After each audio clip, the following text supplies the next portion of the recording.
ஆயுர்வேதத்தில் அந்த காலத்திலேயே ஒவ்வொரு நோய்களுக்கும் ஒரு சிறப்பு மருத்துவர் இருந்திருக்காங்க. இப்படி 8 துறைகள் அந்த காலத்தில் இயங்கியிருக்கு. அதற்கு பேரு அஷ்டா அங்கா ஆஃப் ஆயுர்வேதா. அஷ்டாங்கா ஆஃப் ஆயுர்வேதா.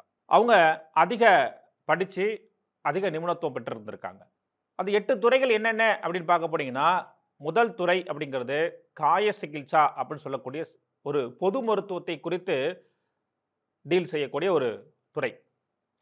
பொது மருத்துவத்தில் காய்ச்சல், வயிற்றுப்போக்கு, நீரிழிவு நோய், தோல் நோய், வாதவியாதி இது மாதிரி ஒரு ஒரு குரூப் ஆஃப் டிசீஸை கையில் எடுத்துட்டு கையாண்டிருக்காங்க.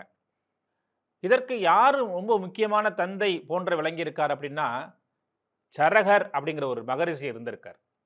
அந்த மகரிஷி தான் இந்த பொது மருத்துவத்தினுடைய தந்தை என்று போற்றப்படக்கூடிய ஒரு மருத்துவராக இருந்திருக்கார். ஏன்னா அந்த அளவுக்கு அதிக அளவு இது தொடர்பாக இருக்கக்கூடிய விஷயங்களை அதை பதிவு பண்ணியிருக்கார். அவர் எழுதின புத்தகத்தில் சரக சங்கீதை அப்படிங்கிற புத்தகத்தில் பதிவு பண்ணியிருக்கார்.